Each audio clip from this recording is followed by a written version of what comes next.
রবিউল ভাই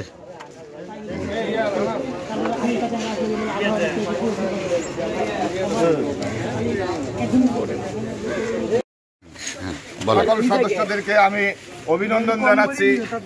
আমরা একটা স্বাধীনতা অর্জন করেছি, আমাদের দেশ একটা রেনেসার ঘটনা ঘটেছে এবং আগামীতে এটা যেন ধরে রাখা যায় এবং এই যে লক্ষ্য নিয়ে যে উদ্দেশ্যে আমাদের এই সংগ্রাম, এত আত্মত্যাগ, তা যেন আমরা বহাল রাখতে পারি এবং আমাদের সৃষ্টিশীলতার মাধ্যমে, নান্দনিকতার মাধ্যমে, শিল্পের মাধ্যমে আমরা যেন আমাদের রুচিবোধের প্রকাশ ঘটাতে পারি।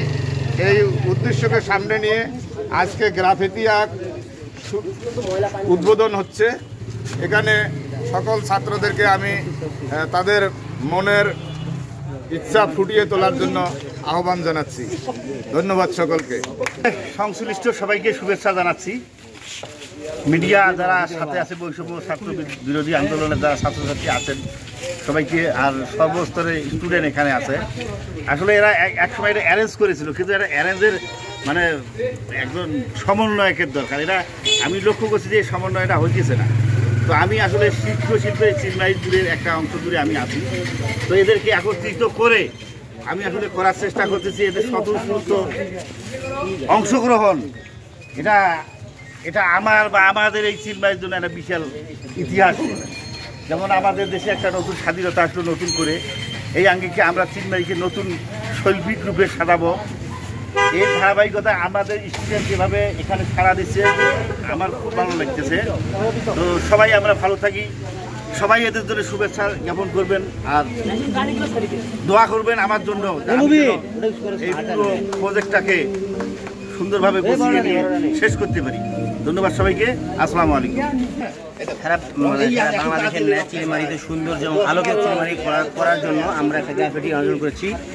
এর মূল থিম হলো যে সৌন্দর্য বর্ধন এবং যে চিলমারি যে উন্নয়ন চিলমারি উন্নয়ন সহ সারা বাংলাদেশের যে উন্নয়ন সেটা তালবান বেগবান করার জন্য আমাদের যে ছেলে যে আন্দোলন করে যে এটা স্বাধীন বাংলাদেশ পেয়েছি, সেই স্বাধীন বাংলাদেশ ধরে রাখতে এবং সব কিছুর উপর নির্ভর করে দেশকে সুন্দর এবং মানে সজীব করতেই আমাদের এই উদ্যোগ।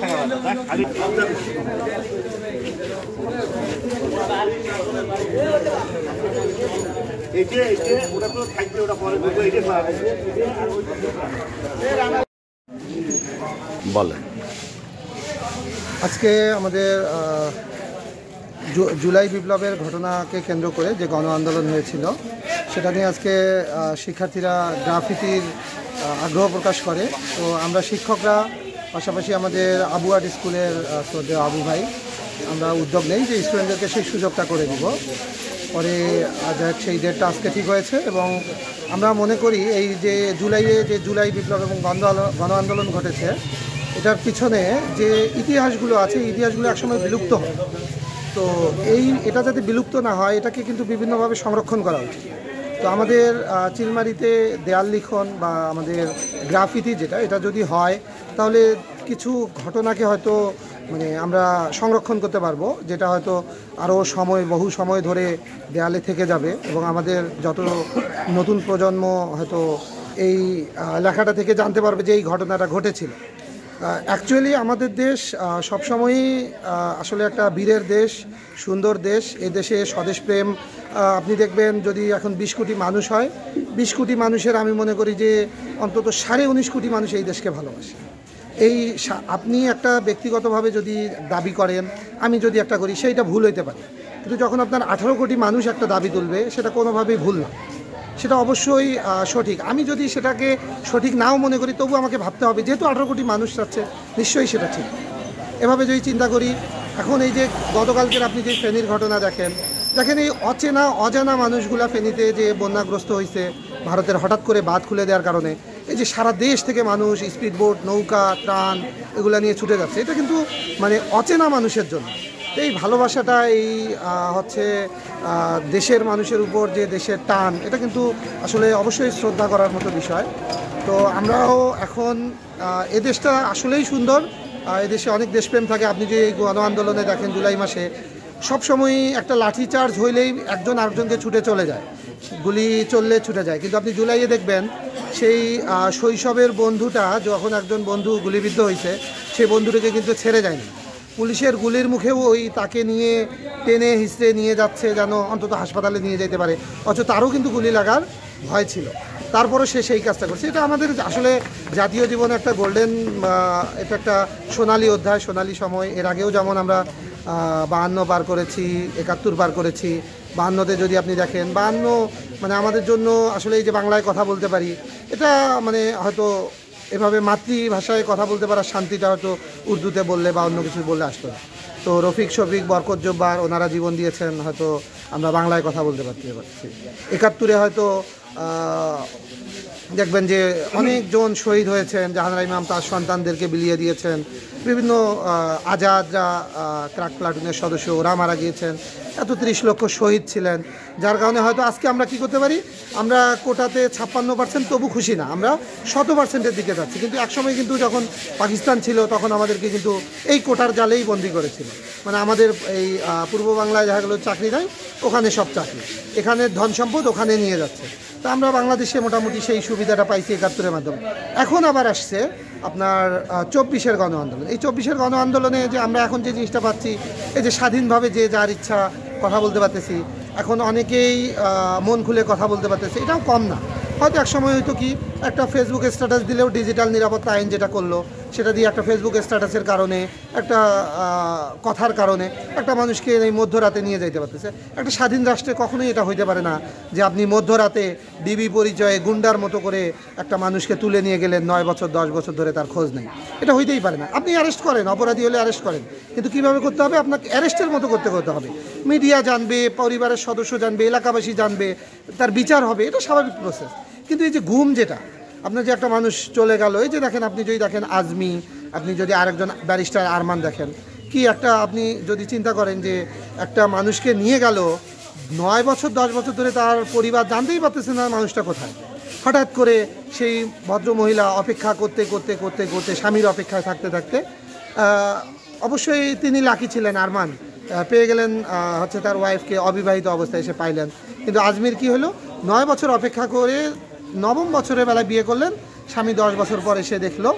এটা আপনি বলতে গেলে একটা নির্মম ব্যাপার। একটা স্বাধীন রাষ্ট্রে কখনো এরকম ঘটতে পারে না। যার কারণে আমরা যে সরকারই আসুক, আমরা চাই গণতন্ত্র যদি হয়, নামটা যদি গণতন্ত্র হয়, গণতন্ত্রের সব কিছু উপাদান থাকতে হবে। কীরকম থাকতে হবে? গণতন্ত্রের মতো মানুষের বাক স্বাধীনতা থাকবে, গণতন্ত্রের মতো চলাফেরার স্বাধীনতা থাকবে, গণতন্ত্র হবে সুষ্ঠু ভোটের মাধ্যমে হবে, আমার ভোট আমি দেব, কোনো রাজনৈতিক কোনো ব্যাপার থাকবে না। এবং যারা দল করে বা বিভিন্ন দল করে, তাদের মধ্যেও দল থাকবে ন্যায় অন্যায়ের ব্যাপারটা। তারা আমাদের দেশে দেখা যায় যে দল কাঁদা, দলের শীর্ষ প্রধানের উপর একটা মানে অন্ধের মতো আচরণ করতে হয়, এরকম একটা অন্যায়কে যাতে সে অন্যায়ও বলতে পারে। আমরা হয়তো জানি অনেক দল করে, অনেক মানুষও চায় না যে এই ব্যাপারটা হোক, কিন্তু বলতে পারে। কেন? কারণ তার দলীয় চাপ। তো এই বিষয়গুলো যাতে একটু আমাদের স্বাভাবিক দেশ আসে। আমি যে অন্তর্বর্তীকালীন সরকার আসছে, এই সরকারকে আমি অবশ্যই সাধুবাদ জানাই, অভিনন্দন জানাই। এই দেশটা সুন্দর করে তারা গঠন করে দিয়ে যাবেন, সিস্টেমগুলো এমন করে দিয়ে যাবেন যাতে ভবিষ্যতে কোনো স্বৈরতন্ত্রের বা স্বৈরাচারের জন্ম না হয়। অনেক উদ্যোগ তারা গ্রহণ করতে পারেন। কোনো প্রধানমন্ত্রীকেও দুইবারের বেশি মেয়াদ ক্ষমতায় থাকতে পারে না। আপনি জানেন কি না, ব্যারিস্টার কামাল হোসেন সহ 34 জনের সদস্য বিশিষ্ট আমাদের দেশ স্বাধীনের পর সংবিধান রচনার জন্য বিদেশ সফরে পাঠানো হয়েছিল। সে সময় ভারত, যুক্তরাষ্ট্র, লন্ডন এরকম দেশে সফর করে ব্যারিস্টার কামাল হোসেনের নেতৃত্বে সুরঞ্জিত সেনগুপ্ত, বেগম রাজিয়া বানু এরা গিয়েছিলেন এবং সেখানে 93 পাতার হস্তলিখিত একটা সংবিধান জমা দেওয়া হয়েছিল। আচ্ছা, সব কিছু নেওয়া হইল, আমাদের 2 মেয়াদের প্রধানমন্ত্রী, এই বিষয়টা কেন নেওয়া হইল না? আমরা দুই মেয়াদে একজন প্রধানমন্ত্রী দেখতে পাই। আপনি দেখবেন যুক্তরাষ্ট্রের বুশ এত ক্ষমতাধর, অথচ 2 মেয়াদে তাকে চলে যাইতে হয়েছে। বারাক ওবামা 2 মেয়াদে চলে যাইতে হয়েছে। ডোনাল্ড ট্রাম্প এক মেয়াদ ছিলেন, এখন উনি আরেক মেয়াদের ইচ্ছা পোষণ করতেছেন। এরকমটাই হবে। তাহলে কেউ দীর্ঘ মেয়াদে থাকার স্বপ্ন দেখতে পারবে না। অনেক বেশি দুর্নীতি করলেও সে চিন্তা করবে যে 2 মেয়াদ পর আমার ক্ষমতা শেষ হয়ে যাবে, আমাকে বিচারের সম্মুখীন হইতে হবে। তখন সে করবে কি, তার ওই দুর্নীতি, টাকা পাচার এই বিষয়গুলোকে মিনিমাইজ করবে। তো এই কারণে আমার মনে হয় বেশ কিছু সংশোধন দরকার আমাদের এই রাষ্ট্রের। আশা করতেছি এই সরকারে আমি বেশ কিছু খুব ট্যালেন্ট মানুষকে দেখেছি, যেমন আসিফ নজরুল স্যার আছেন।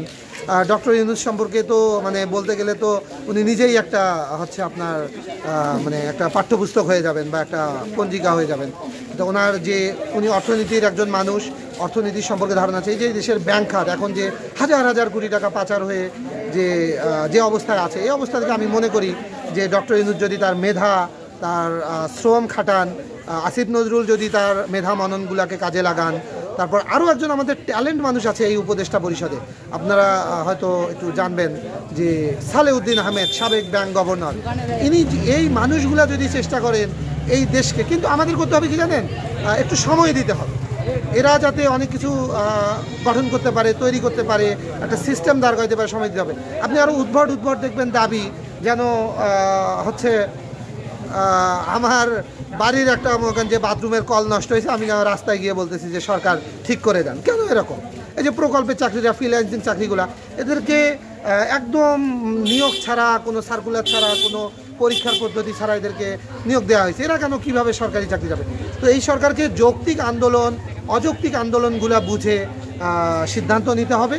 অযৌক্তিক আন্দোলনের সমর্থন দেওয়া যাবে না, যৌক্তিক আন্দোলনগুলো নিয়ে কাজ করতে হবে। তবে এই সরকারকে মনে রাখতে হবে গণদাবি, হাসিনা, আমাদের সাবেক প্রধানমন্ত্রী হাসিনা যেমন বুঝতে পারেন নাই যে গণদাবিটা বুঝতে পারেন নাই। উনি আমরা যে কোটা সংস্কার চাচ্ছিল ছাত্ররা, ওটা ছিল গণদাবি। আর এখনকার সরকারে আপনি দেখবেন যখন বেশ কিছু আংশিক মানুষ একটা দাবি করতেছে, এটা কিন্তু গণদাবি নয়, এটা আংশিক দাবি। এজন্য এই সরকারকে আমাদেরকে একটু সময় দিতে হবে।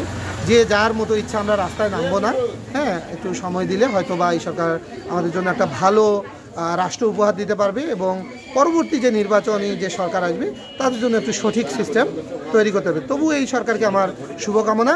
আজকের আমাদের যে গ্রাফিতি, এই গ্রাফিতিটা আমরা চিলমারিতে আমরা হচ্ছে একটু দেয়াল লিখন করব, ছাত্রছাত্রীরা করবে। তো সবাই আমাদের জন্য একটু করবেন। আমরা বন্যা যারা ফেনীতে যারা প্রাণ গেল এবং যারা গণ আন্দোলনে গিয়েছে সবার আমরা আত্মার মাগফিরাত কামনা করি এবং আমরা হচ্ছে সুন্দরভাবে আমরা তাদের জন্য 1 মিনিট নীরবতা পালন করে আমরা এই গ্রাফিতি শুরু করব। সবাইকে ধন্যবাদ, ভালো থাকুন, আসসালামু আলাইকুম।